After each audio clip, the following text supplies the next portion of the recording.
Hello students, welcome back to the channel Biotechnet I. आज हम लोग देखने वाले हैं बायोटेक्नोलॉजी का एप्लीकेशन क्रॉप प्रोडक्शन और एग्रीकल्चर में। तो चलिए जल्दी से शुरू करते हैं। बायोटेक्नोलॉजी हम लोग का एक मेजर रोल प्ले करता है एग्रीकल्चर फील्ड में, और ये एक रिवॉल्यूशन की तरह आया। इसकी मदद से जेनेटिक मैनिपुलेशंस हो सके, biotic abiotic stress resistance plant का डेवलपमेंट हो सका, और ऐसे बेटर क्वालिटी का फूड डेवलप करने में हम लोग सक्षम हैं जो कि हाईली न्यूट्रिशियस हो और जिनकी सेल्फ लाइफ लॉन्गर हो। और तो कुछ 5 मेजर तरह के ट्रेड्स होते हैं जो क्रॉप इम्प्रूवमेंट में मेनली फोकस किए जाते हैं। तो वो ट्रेड्स या वो कैरेक्टर्स कौन से हैं, अब हम लोग वो देखेंगे। तो पहला है इंसेक्ट रेजिस्टेंस प्लांट, मतलब ऐसे प्लांट्स जिनमें इंसेक्ट्स ही ना लगें। तो इंसेक्ट्स ही नहीं लगेंगे तो जो हम लोग की प्रोडक्टिविटी है वो बढ़ जाएगी, और जो इंसेक्ट से प्लांट को डैमेज हो रहा था वो भी कम हो जाएगा। फिर दूसरा है हम लोग का हर्बिसाइड रेजिस्टेंस प्लांट, मतलब ऐसे प्लांट जिनमें हर्ब्स जो अनवांटेड प्लांट्स होते हैं, जो प्लांट मेन क्रॉप प्लांट के साथ ग्रो कर जाते हैं, वो ही ना ग्रो, उनको मार दिया जाए ताकि हम लोग का नॉर्मल ग्रोथ हो सके प्लांट का। फिर है थर्ड है हम लोग का वायरस रेजिस्टेंस प्लांट्स, मतलब ऐसे प्लांट जिनमें वायरल इन्फेक्शन ना हो और वायरस की वजह से जो डैमेज होता है वो ना हो। फोर्थ है हम लोग का डिलेड फ्रूट राइपनिंग, यानी ऐसे प्लांट का डेवलपमेंट किया गया जिनमें जो उनके पकने का समय सीमा है उसको बढ़ा दी गई ताकि वो देर से पके और हम लोग उसे लंबे समय तक स्टोर करके रख सकें। फिफ्थ है हम लोग का न्यूट्रिशनल इन्हांसमेंट, मतलब ऐसे क्रॉप प्लांट को डेवलप किया गया जिनमें न्यूट्रिशनल क्वालिटी हाई। अब हम लोग देखेंगे बायोटेक्नोलॉजी का रोल क्रॉप इम्प्रूवमेंट में। तो क्रॉप इम्प्रूवमेंट वैसे तो हालांकि जो ट्रेडिशनल प्लांट ब्रीडिंग टेक्निक था उसकी मदद से हम लोग अच्छे इम्प्रूव वैरायटी के क्रॉप्स डेवलप कर पा रहे थे, लेकिन इसका जो मेन डिसएडवांटेज था वो था ये एक बहुत ही टाइम टेकिंग प्रोसेस है, क्योंकि हम लोग को पहले दो यूज़फुल प्लांट्स लेना पड़ेगा, फिर उसमें जो हम लोग का डिज़ायर्ड प्रोटीन है वो एक्सप्रेस हो रहा है या नहीं उसको एनालाइज करना पड़ेगा, फिर उसके बाद उन दोनों प्लांट्स का ब्रीडिंग कराना पड़ेगा। ये बहुत ही लंबा और टाइम टेकिंग प्रोसेस है, और जिस हिसाब से इस वक्त पॉपुलेशन बढ़ रही है उस पॉपुलेशन डिमांड को भी ये फुलफ़िल नहीं कर पा रहा था, तो उस पॉपुलेशन की फूड डिमांड को ये फुलफ़िल नहीं कर पा रहा था। इसलिए भी ये भी एक इसका मेजर डिसएडवांटेज है। और जो थर्ड डिसएडवांटेज है वो ये है कि ये स्टेबल प्रोसेस नहीं है, मतलब माना कि जो फर्स्ट जनरेशन में जो जीन प्रोटीन हमें चाहिए, जो जीन एक्सप्रेस हुआ जिससे हमें प्रोटीन मिला, वो हमें फर्स्ट जनरेशन में तो मिला, लेकिन वही हमें नेक्स्ट जनरेशन या उसके नेक्स्ट जनरेशन में मिलेगा या नहीं मिलेगा, तो ये इसकी कोई गारंटी नहीं थी। तो एक तो ये टाइम टेकिंग प्रोसेस था और दूसरा ये स्टेबल प्रोसेस भी नहीं था, तो इसलिए ये मेजर डिसएडवांटेज था ट्रेडिशनल प्लांट ब्रीडिंग टेक्निक का। इसलिए हमने मदद ली किसकी? रिकॉम्बिनेंट डीएनए टेक्नोलॉजी की। तो आरडीटी की मदद से हमने सक्सेसफुल्ली ट्रांसजेनिक प्लांट डेवलप किए, ऐसे ट्रांसजेनिक प्लांट जो हर्बिसाइड रेजिस्टेंस हो, इंसेक्ट रेजिस्टेंस हो, और तो और सॉल्ट रेजिस्टेंस हो और कोल्ड रेजिस्टेंस प्लांट का डेवलपमेंट किया गया। तो ट्रांसजेनिक प्लांट्स होते क्या हैं? ट्रांसजेनिक प्लांट्स में हम लोग कोई भी यूज़फुल जीन को आइसोलेट करते हैं और उसका इनकॉर्पोरेट या फिर इंसर्ट या फिर प्लांट जीनोम के अंदर डालते हैं, और स्टेबल जीन प्रोडक्ट, जो टारगेटेड जीन प्रोडक्ट था उसका स्टेबल एक्सप्रेशन देखते हैं, यानी टारगेटेड जीन प्रोडक्ट देखते हैं। अब हम लोग देखेंगे बायोटिक स्ट्रेस रेजिस्टेंस प्लांट्स के बारे में। तो बायोटिक स्ट्रेस क्या होता है? तो बायोटिक स्ट्रेस जो हमारे प्लांट हैं उनको किसी लिविंग ऑर्गेनिज्म की वजह से जो नुकसान पहुंचता है वो बायोटिक स्ट्रेस के अंडर आता है, जैसे कि हम लोग का माइक्रो ऑर्गेनिज्म, इंसेक्ट्स और हर्ब्स हो गए। जो लिविंग ऑर्गेनिज्म है वो हमारे प्लांट्स को नुकसान ना पहुंचा सके, ऐसे प्लांट्स का डेवलपमेंट किया गया, तो उसे हम लोगों ने कहा बायोटिक स्ट्रेस रेजिस्टेंस प्लांट, यानी उनमें इंसेक्ट्स नहीं लगेंगे, कोई माइक्रोब नहीं लगेगा और किसी भी तरह का हर्ब्स नहीं लगेगा और उसकी वजह से कोई भी हमारे क्रॉप प्लांट को नुकसान नहीं पहुंचेगा। तो सबसे पहला हम लोग देखते हैं वायरस रेजिस्टेंस प्लांट में। तो वायरस रेजिस्टेंस प्लांट में क्या किया गया, जो वायरल कोड प्रोटीन था, जो वायरस का जो वायरल कोड प्रोटीन का जीन था, उसको हम लोगों ने आइसोलेट किया और उसे हमने प्लांट में इंसर्ट कराया और प्लांट में उसका ओवर एक्सप्रेशन कराया गया, ताकि जो वायरस है जो प्लांट को इन्फेक्ट करने आएगा उसमें वो जो वायरल कोड प्रोटीन है उसका ओवर एक्सप्रेशन होगा और वो रिप्रोड्यूस नहीं कर पाएगा। तो जैसा कि आप लोग डायग्राम में देख सकते हैं, जो जेनेटिक मटेरियल होता है वो हम लोग का प्रेजेंट होता है वायरस के कोड प्रोटीन के अंदर। तो जब वो बाहर निकलेगा तभी प्लांट को इन्फेक्ट करेगा, वो बाहर ही नहीं निकल पाएगा, वो कोड प्रोटीन इतना थिक हो जाएगा कि वो जेनेटिक मटेरियल बाहर ही नहीं निकल पाएगा, तो वो प्लांट को इन्फेक्ट कैसे करेगा। तो ऐसे ही इसी तरह से हमने वायरस रेजिस्टेंस प्लांट का डेवलपमेंट किया। तो कुछ ऐसे ही एग्जाम्पल है वायरस रेजिस्टेंस प्लांट के, जैसे कि हम लोग का पपाया रिंग स्पॉट वायरस हो गया, cucumber mosaic virus, tobacco rattle virus और पोटैटो वायरस। ये ऐसे कुछ एग्जाम्पल है कुछ ऐसे एग्जाम्पल है वायरस रेजिस्टेंस प्लांट के, जिनमें वायरस कोड प्रोटीन जीन का इंसर्शन कराया गया और उनका ओवर प्रोडक्शन कराया गया, ताकि वायरस हम लोग का रिप्रोड्यूस न कर सके। अब हम लोग देखते हैं इंसेक्ट की वजह से होने वाले लॉस के बारे में। तो जो इंसेक्ट रेजिस्टेंस प्लांट डेवलपमेंट के बारे में, जो इंसेक्ट होते हैं वो हमारे क्रॉप प्लांट के लिए बहुत ही नुकसानदेह होते हैं। मतलब कि उनकी वजह से हम लोग का जो प्रोडक्टिविटी है वो कम हो जाता है और फार्मर्स को बहुत लॉस होता है। लेकिन इन इंसेक्ट को मारने के लिए जिस तरह के केमिकल पेस्टिसाइड्स का हम लोग यूज़ करते हैं वो बहुत ही एक्सपेंसिव और कॉस्टली आते हैं, मतलब बहुत महंगे होते हैं। और ऐसे कंट्रीज़ में जहाँ पे भुखमरी ही एक बहुत बड़ी समस्या है, उस कंट्रीज़ में ऐसे महंगे एक्सपेंसिव केमिकल पेस्टिसाइड्स को कोई कैसे खरीदने के बारे में सोच सकता है। तो इन्हीं सब प्रॉब्लम्स को देखते हुए एक ऐसे क्रॉप प्लांट्स का डेवलपमेंट किया गया जो कि इंसेक्ट रेजिस्टेंस हो। तो केमिकल पेस्टिसाइड्स के दो मेन डिसएडवांटेज थे। तो पहला डिसएडवांटेज ये था केमिकल पेस्टिसाइड का, वो बहुत एक्सपेंसिव होते थे और जिसकी वजह से फार्मर्स को फाइनेंशियली बहुत लॉस होता था। और दूसरा, ये इन्वायरमेंट के लिए एक पॉल्यूटेंट का काम करते थे। तो इन दो मेजर प्रॉब्लम्स की वजह से इंसेक्ट रेजिस्टेंस प्लांट का डेवलपमेंट किया गया। ऐसे प्लांट्स जिनमें इंसेक्ट्स लगे ही ना, और इंसेक्ट्स नहीं लगेंगे तो उनकी प्रोडक्टिविटी अपने आप हाई हो जाएगी। तो अब हम लोग देखते हैं कि ऐसे जेनेटिकली मॉडिफाइड प्लांट का डेवलपमेंट आरडीटी की मदद से जो इंसेक्ट रेजिस्टेंट हो, और इसकी वजह से हमने केमिकल पेस्टिसाइड्स का यूज़ कम कर दिया और हम लोग एक अच्छे क्रॉप प्लांट्स का डेवलपमेंट कर पाए। तो इसका एक एग्जाम्पल है बीटी कॉटन। तो बीटी कॉटन होता क्या है? तो बीटी कॉटन एक तरह का कॉटन प्लांट है जिसमें बीटी एक तरह का टॉक्सिक प्रोटीन है जिसको हम लोग क्राई प्रोटीन कहते हैं, उसका एक्सप्रेशन कराया गया। मतलब जो ये बीटी प्रोटीन है वो एक सॉइल बैक्टीरियम से लिया गया और वो सॉइल बैक्टीरियम का नाम है बैसिलस थोरेंजियासिस, और उसको जिसमें इंसेक्टिसाइडल एक्टिविटी होती है। इस बीटी टॉक्सिन प्रोटीन के अंदर इंसेक्टिसाइडल एक्टिविटी है। ये जो इंसेक्ट्स होते हैं उनको मार देता है। जो सॉइल बैक्टीरियम जिनमें ये बीटी टॉक्सिक प्रोटीन पाया जाता है बैसिलस थोरेंजियासिस में, उससे ये बीटी टॉक्सिक प्रोटीन लिया गया और प्लांट के अंदर इंसर्ट कराया गया। और जब ऐसे टॉक्सिक प्रोटीन प्लांट में एक्सप्रेस करते हैं तो जो भी इंसेक्ट्स होते हैं वो ऐसे प्लांट्स को खाते हैं तो उनमें ये टॉक्सिक प्रोटीन चला जाता है और उन्हें मार देता है। तो कोई भी इंसेक्ट या कोई भी ऑर्गेनिज्म ऐसे प्लांट्स को नहीं खाएगा जो उन्हें मारता हो। तो ये एक तरह का इंसेक्टिसाइड प्लांट डेवलप किया गया। तो अब ये जैसे कि हम लोग का इंसेक्ट्स हो गए, लार्वा हो गए, मॉथ हो गए, बटरफ्लाई हो गए, बिटल हो गए, कॉटन बॉल वॉर्म हो गए, कैटरपिलर्स हो गए, इनके लिए तो बहुत ज़्यादा नुकसानदेह था। लेकिन ह्यूमंस के लिए ये हार्मलेस था, ह्यूमंस को ये किसी भी तरह का नुकसान नहीं पहुंचा रहा था। तो इस तरह से बीटी कॉटन ट्रांसजेनिक प्लांट का डेवलपमेंट हुआ।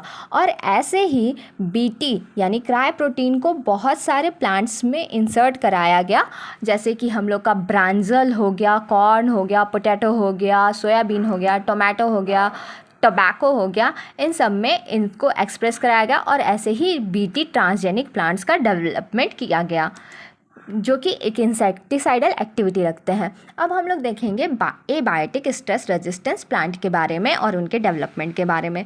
तो जो एबायोटिक स्ट्रेस है, मेनली हम लोग देखेंगे टेम्परेचर और वाटर के बारे में।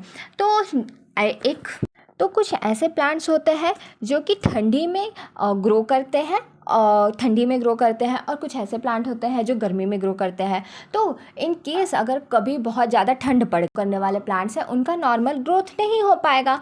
तो कुछ ऐसे ही एबायोटिक स्ट्रेस से डील करने के लिए कुछ ऐसे इन एबायोटिक स्ट्रेस रेजिस्टेंस प्लांट का डेवलपमेंट किया गया। तो ऐसा ही एक प्लांट है टोबैको, जो एक जीन है glycerol 1 phosphate acyl transferase enzyme का जो जीन है, जिसको अरबडोप्सिस से लिया गया है, उसको इंसर्ट कराया गया टोबैको प्लांट में, ताकि टोबैको प्लांट अधिक ठंडी पड़ने पर भी नॉर्मल ग्रोथ शो कर सके। इसी तरह एक तरह का प्लांट होता है राउंडअप रेडी सोयाबीन। ये एक तरह का ट्रांसजेनिक या जेनेटिकली मॉडिफाइड सोयाबीन है जो कि अनअफेक्टेड रहता है हर्बिसाइड ग्लाइकोफोसेट से। तो इस तरह से पर्टिकुलर हर्ब या वीड का सेलेक्टिव किलिंग करता है। अब हम लोग देखने वाले हैं क्वालिटी इम्प्रूवमेंट में कैसे आरडीटी हेल्प करता है। तो क्वालिटी इम्प्रूवमेंट में एक तरह का टमाटो है ट्रांसजेनिक प्लांट, जिसका नाम है फ्लेवर स्लेवर टमाटो। उसका डेवलपमेंट किया गया। इसमें फ्लेवर स्लेवर टमाटो प्लांट जो ट्रांसजेनिक प्लांट है, इसमें क्या होता है कि इसकी जो राइपनिंग होती है, मतलब ये देर से पकता है, इसकी जो सेल्फ लाइफ होती है वो लंबे टाइम तक होती है और ये देर से पकता है, जिसकी वजह से हम लोग इसे लंबे टाइम तक स्टोर करके रख सकते हैं। नेक्स्ट हम लोग का क्वालिटी इम्प्रूवमेंट में एक और प्लांट है ट्रांसजेनिक प्लांट, जिसको हम लोग गोल्डन राइस कहते हैं। तो गोल्डन राइस में उसकी जो न्यूट्रिशनल क्वालिटी है उसको आरडीटी की मदद से इन्हांस किया गया होता है। और ये बीटा कैरोटीन विटामिन ए का प्रिकर्सर मॉलिक्यूल है। तो ऐसे ट्रांसजेनिक प्लांट में जो विटामिन ए का अमाउंट है वो हाई होता है। तो जो विटामिन ए की डेफिशिएंसी होती है वो इस तरह के राइस को खाने से फुलफिल हो जाती है। जो इसका गोल्डन कलर है, ऐसे राइस गोल्डन कलर के होते हैं। ये गोल्डन कलर बीटा कैरोटीन के प्रोडक्शन की वजह से इस प्लांट को मिला। तो गोल्डन राइस एक तरह का अच्छा एग्जाम्पल है न्यूट्रिशनल इन्हांसमेंट। अब हम लोग जानने वाले हैं प्लांट टिश्यू कल्चर के बारे में। तो प्लांट टिश्यू कल्चर हम लोग का एक मेथड है जिसमें हम लोग आर्टिफिशियल मीडियम देकर किसी भी प्लांट के पार्ट को ग्रो करा सकते हैं। तो ये एक तरह का एफिशिएंट क्लोनल प्रोपोगेशन है, जिसमें हम लोग किसी प्लांट पार्ट को देख के उसका क्लोन बना सकते हैं और उसे हम लोग लार्ज स्केल पर प्रोड्यूस कर सकते हैं। तो बहुत से ऐसे लेग्यूम के स्पेशीज़ हैं जिनको इसकी मदद से सक्सेसफुल्ली रीजनरेट किया गया, फिर से बनाया गया, तो आर्टिफिशियल मीडियम में फिर से ग्रो कराया गया। तो ऐसे कुछ कौन कौन से प्लांट पार्ट यूज़ कर सकते हैं, जैसे कि हो गया cotyledon, hypocotyl, leaf, ovary, protoplast, petiole, root, anther, इन सब का हम लोग क्लोनल प्रोपोगेशन करा सकते हैं। इनको आर्टिफिशियल मीडियम में हम लोग रीग्रो करा सकते हैं। कल्चर हैप्लॉइड का जनरेशन एंथर और पॉलन कल्चर की मदद से किया गया। ये एक अच्छा एग्जाम्पल है क्रॉप इम्प्रूवमेंट का। और ऐसे ही प्लांट टिश्यू कल्चर और हैप्लॉइड जनरेशन की मदद से बहुत से ऐसे प्लांट थे जिनका स्टोरेज में हेल्पफुल हुए। और इसी टेक्निक की मदद से जर्म प्लाज्म कलेक्शन सेंटर्स बनाए गए पूरे वर्ल्ड वाइड लेवल। ड्रग्स, अब हम लोग देखेंगे ट्रांसजेनिक प्लांट्स को as a system for expression of therapeutic drugs. तो चलिए देखते हैं कैसे हम लोग, वैसे तो हम लोग पहले भी पढ़ चुके हैं कि जो प्लांट्स होते हैं वो एक तरह का हेटेरोलॉगस सिस्टम की तरह काम करते हैं, जिनमें किसी भी थेरेपेटिक मॉलिक्यूल का एक्सप्रेशन कराया जा सकता है आरडीटी की मदद से। तो ऐसे ही कुछ प्लांट्स का एग्जांपल है, जैसे कि स्टॉक फीड प्लांट, जिनमें एंटीबायोटिक का प्रोडक्शन कराया जा सकता है। तो स्टॉक फीड प्लांट्स में हम लोग एंटीबायोटिक का प्रोडक्शन करा देते हैं, और ये जो स्टॉक फीड प्लांट्स हैं वो कैटल्स का एक तरह का फूड रिसोर्स है। जैसे कि बैम्बू हो गया, सिट्रोनेला हो गया, फॉक्सटेल हो गया, मिलेट हो गया, वीट ग्रासेस, राइस स्ट्यू, इन सब ऐसे स्टॉक फीड प्लांट्स को हम लोग as a heterologous system use करते हैं, और इनमें एंटीबायोटिक का प्रोडक्शन कराते हैं, और इसे डायरेक्टली कैटल्स के फीड में कैटल्स को दे दिया जाता है, ताकि उनमें एक इम्यून सिस्टम डेवलप। ये टेक्निक जिसमें डायरेक्टली एंटीबायोटिक का प्रोडक्शन करा के मतलब प्लांट में ही एंटीबायोटिक का प्रोडक्शन करा दिया जाए और उसे डायरेक्टली एनिमल्स को दे दिया जाए, ये टेक्निक एक लेस एक्सपेंसिव टेक्निक है, जो फॉर्मल एंटीबायोटिक अलग से एनिमल्स को दी जाती है। लेकिन ये एक बायोएथिकल इशू बन गया, क्योंकि अगर हम लोग एंटीबायोटिक इतने अमाउंट में प्लांट्स को खिलाएंगे तो जो माइक्रो ऑर्गेनिज्म है वो अपने अंदर भी एक तरह का इम्यूनिटी डेवलप कर लेगा ड्रग के तो कुछ ऐसे ट्रांसजेनिक प्लांट्स का डेवलपमेंट इस वक्त साइंटिस्ट करने की कोशिश कर रहे हैं, जो कि एडिबल वैक्सीन्स की तरह काम कर सके, जिनको हम लोग डायरेक्टली कंज्यूम कर सकें और वो हमारी बॉडी को इम्यून कर सके। ऐसी ही एक एग्जांपल है पोटैटो बेस्ड वैक्सीन का, जो कि मीजल्स और कॉलेरा के अगेंस्ट काम करती है, और अभी एक क्लिनिकल ट्रायल में यूज़। अब हम लोग देखेंगे बायोफ्यूल्स के बारे में। तो ऐसे फ्यूल्स जिनका प्रोडक्शन बायोलॉजिकल प्रोसेस के थ्रू हो रहा हो, उन्हें हम लोग बायोफ्यूल कहते हैं। तो जियोलॉजिकल प्रोसेस से हम लोग का कोल और पेट्रोलियम बनता है, लेकिन जो बायोलॉजिकल प्रोसेस होता है वो हम लोग का डायरेक्टली प्लांट से जो बायोलॉजिकल फ्यूल्स होते हैं वो या तो हम लोग डायरेक्टली प्लांट से ले सकते हैं, या फिर जो एग्रीकल्चर, कमर्शियल या इंडस्ट्रियल वेस्ट होते हैं उनसे ले सकते हैं। तो बायोफ्यूल्स में हम लोग का बायोमास होता है, बायोमास प्रोडक्शन होता है लार्ज स्केल पे, जिसको हम लोग एक कन्वीनियंट एनर्जी सोर्स की तरह यूज़ करते हैं। तो ऐसे ही कुछ बायोफ्यूल्स के एग्जाम्पल्स को हम लोग देखने वाले, बायोइथेनॉल और बायोडीजल। ये बायोमास का कन्वर्जन ही एक तरह से फ्यूल की तरह काम करता है, जैसे कि सॉलिड, लिक्विड, गैस फॉर्म में हम लोग फर्मेंटेशन प्रोसेस के थ्रू भी प्रोड्यूस कर सकते हैं। जैसे कि हम लोग का बायोब्यूटेनॉल हो गया, वो फर्मेंटेशन मेथड से हम लोग प्रोड्यूस करते हैं। जो हम लोग का बायोब्यूटेनॉल है वो रिप्लेसमेंट है गैस ऑलिन का, और जो हम लोग का बायोडीज़ल है वो कॉमन बायोफ्यूल है, जो कि यूज़ होता है यूरोप में, और इसे प्रोड्यूस करते हैं ऑयल और फैट को यूज़ करके ट्रांस एस्टरिफिकेशन मेथड से। हम लोग का फीड स्टॉक्स को भी यूज़ करते हैं, जो कि बायोडीज़ल को एज अ बायोडीज़ल यूज़ करते हैं। इसके कुछ एग्जांपल है एनिमल फैट, वेजिटेबल ऑयल, सोय, जेट्रोफा एक्सेट्रा। ये कुछ एग्जांपल है बायो ईथर और बायोगैस के, जिसको हम लोग एज अ फ्यूल यूज़ करते हैं। पहला कमर्शियल स्केल प्लांट था जिसको एज अ बायोफ्यूल हम लोगों ने प्रोड्यूस किया गया था, वो था सेल्यूलोज कंटेनिंग ऑर्गेनिक मैटर, जो कि यूनाइटेड स्टेट में एज अ कमर्शियल स्केल पर प्रोड्यूस हो रहा है। और एशिया और अफ्रीका के